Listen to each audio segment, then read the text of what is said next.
Thank you very much. We're here to have our first board meeting, Kennedy Center, and it's in tremendous disrepair, as is a lot of the rest of our country, most of it because of bad management. This is a shame what I've watched and witnessed. They spent a fortune, $250 million, and they built these rooms that nobody's going to use, rooms underground.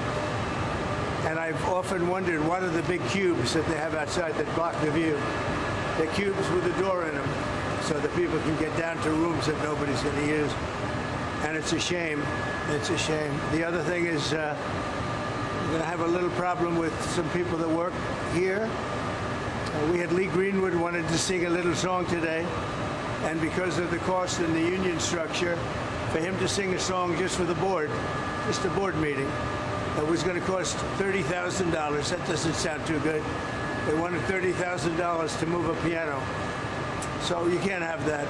So we're going to fix it up. But it's really emblematic of our country. But the Kennedy Center, you look at the columns outside, you look at, I mean, they're supposed to be covered by something, whether it's marble or whatever, granite.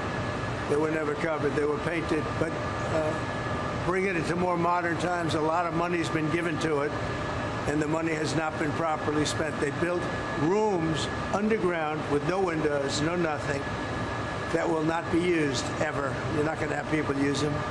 It's such a waste of money, such a terrible waste, but we'll bring it back, we'll make it great again. But it is so much like what I'm witnessing in other places. We have open borders.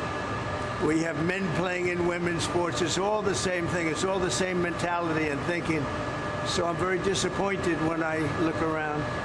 The bottom line, it has tremendous potential, and we'll work with Congress. As you know, it's a very public facility, and we'll do what has to be done. We'll be having a meeting with the Speaker in the not-too-distant future. I think it's important to save this structure in this building. I think maybe we close up some of the work that's been done and built because it was done terribly. It was done terribly. The concept was very bad. Mr. President, why was it so important for you to come here today to the Kennedy Center? You have so much on your plate. Why come today here? This represents a very important part of D.C. and actually our country. And I think it's important to make sure that our country is in good shape and is represented well. When people look at this, I've been hearing for a long time that they come here and they're very disappointed. When they come here, I want them to be excited. We're bringing a big move onto Washington, D.C. We're going to stop the crime. We actually worked with the mayor. We took down a lot of tents. They were all over the place in front of the State Department.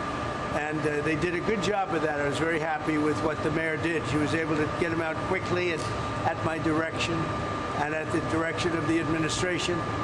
But we're cleaning up Washington, D.C. This is a big part of Washington, D.C. Mr. President, for Americans visiting Washington, perhaps they're thinking about seeing a show at the Kennedy Center. Yeah. What would you tell them? They've never been here before, they want to come check it out? Yeah, I'd say come here and see a show. I was never a big fan of, I never liked Hamilton very much, and I never liked it. But we are going to have some really good shows. I would say this, come here and watch it, and you'll see over a period of time it'll improve very greatly physically, and we're going to get some very good shows. The thing that does well are Broadway hits, and we have some beauty. I guess we have Les Mis coming, and we have some others, but the Broadway hits have done very well. So I'm going to spend some time. We have a good board. In the meantime, we're running the country, and we're running it well. We have tremendous things to report. Tomorrow I'm speaking with President Putin of Russia to save some soldiers who are in deep trouble. They're captured. Essentially, they're surrounded by Russian soldiers. So I give you a lot of different things in one news conference, but it's a big deal. They're surrounded by Russian soldiers, and I believe if it wasn't for me, they wouldn't be here any longer. I was able to get them not to do anything at this moment. But it's a bad situation in Russia, and it's a bad situation in Ukraine. What's happening in Ukraine is not good, but we're going to see if we can work a peace agreement, a ceasefire and peace, and I think we'll be able to do it. I'm speaking to President Putin tomorrow morning, yes.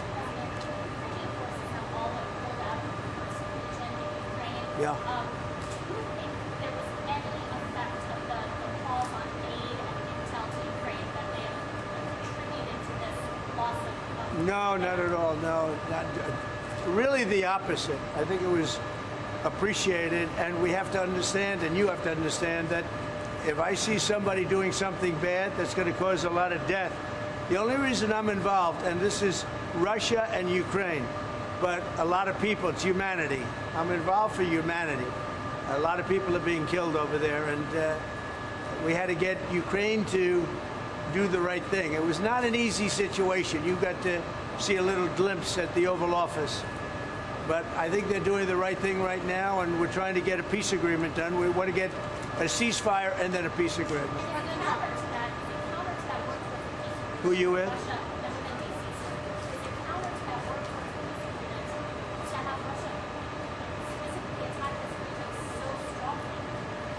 So we're going to see how it all works out.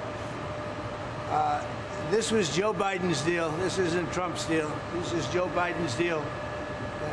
He gave $350 billion to Ukraine, and he shouldn't have done it. It wasn't secured. Europe gave $100 billion, and it was in the form of a loan. They get their money back. And they should actually have much more in it than us. But Joe Biden was grossly incompetent, and it's a shame what they did. $350 billion. We could have rebuilt our entire Navy for that kind of money. Mr. President, sir, there were 18 Secret Service agents protecting Hunter Biden in South Africa this weekend. Who's paying for that, and do you plan to revoke the Secret Service protection? Well, we have done that with many. I would say if there are 18 with Hunter Biden, that will be something I'll look at this afternoon. Okay? Sir? I just heard about it for the first time. So you have 18 Secret Service going. Where is he exactly? In South Africa. In South Africa. And South Africa, you know, is on a watch list. You know that. Because what they're doing to people is brutal. And I've stopped having money go to South Africa. You know that. Billions of dollars. So he's in South Africa. That's very interesting. All right, I'm going to take a look at that. Thank you very much. A Catholic church in Wichita, Kansas over the weekend was vandalized, statues destroyed, glass smashed, graffiti all over the place. Church officials in Kansas call it a hate crime. I know you signed an EO eradicating anti-Christian bias, but sir, what more can the White House do to protect places of worship like St. Patrick's Church in Wichita, Kansas? Well, we're going to take a look. I love Wichita. You know, I got big votes there. We won that state by a lot. We'll take a look at that. When did this happen? This happened over the weekend, sir. Again, statues destroyed, glass Terrible. smashed. Yeah, I think it's a terrible thing. And this was a Catholic church. Yes, St. Patrick's. Okay, I'm going to take a look at it. Tomorrow. Okay. Thank you very much, everybody. Thank you, sir.